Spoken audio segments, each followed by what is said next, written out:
This is Dr. Holt. This is problem, I believe, 18 through 20. This is the crossbow problem on the University of Texas. What you want to do with these problems, again, is get used to this habit.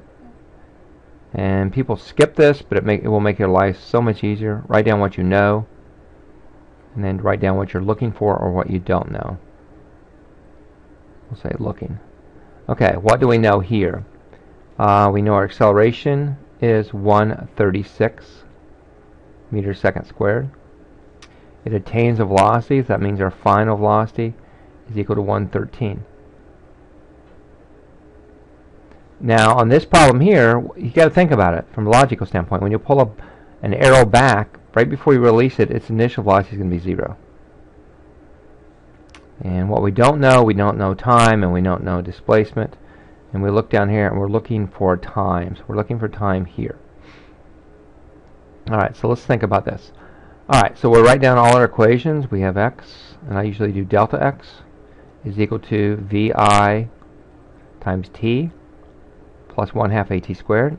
And I usually ignore my initial velocity, and the reason I'm doing it is because I put this as delta x. This is my displacement.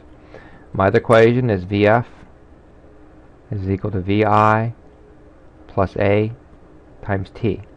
And my third equation, vf squared, is equal to vi squared plus 2 times my acceleration times my change, or times my displacement. Okay, what we'll do here, we'll mark what we do know and what we don't know. We do not know this. We don't know distance traveled, do we? Do we know this? Yes. Do we know time? No. Do we know acceleration? Yes. Do we know time? No. So in this equation, what we have 2 unknowns. We go to the next one. VF, do we know this? Yes. Do we know VI? Yes. Do we know acceleration? Yes. I only have 1 unknown. And we come down this one. Do we know this? Yes. Do we know this? Yes. Do we know acceleration? Yes. Do we know this? No.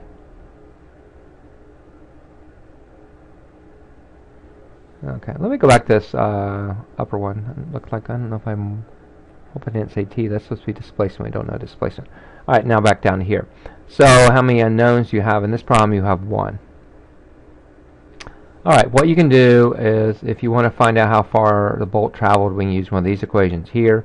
But before I do that, let's go back and let's do how long it accelerated. I'm going to use this equation right here and this be done. So we go back to this, and we'll do this in black. V final is going to be 113 is equal to 0 plus my acceleration of 136 times t. Okay, so all we have to do, we know time in this case is going to equal to 113 divided by 136.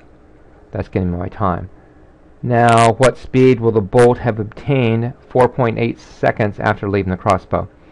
Okay, I'm not going to just give this to you, but I want you to think about this. This part is just, this I'm going to put down easy. This is, let me get rid of this real quick, sorry. This part, come back with that. This part isn't easy, and that's why I'm going to write down the word easy here, because this part is easy. I lost my pen. Because if you think about it, is find out what the velocity was when it leaves the bow. There's nothing changing. There's no acceleration once that arrow leaves that bow. It's going to be traveling at 113 meters a second. So I kind of gave it to you right there. If there's no friction in the air, that's what it's going to be. And then third, how far will the bolt have traveled during the 4.8 seconds? Well, all you have to do on this one is take the 113, multiply by 4.8, and that's going to give you your distance traveled. Okay?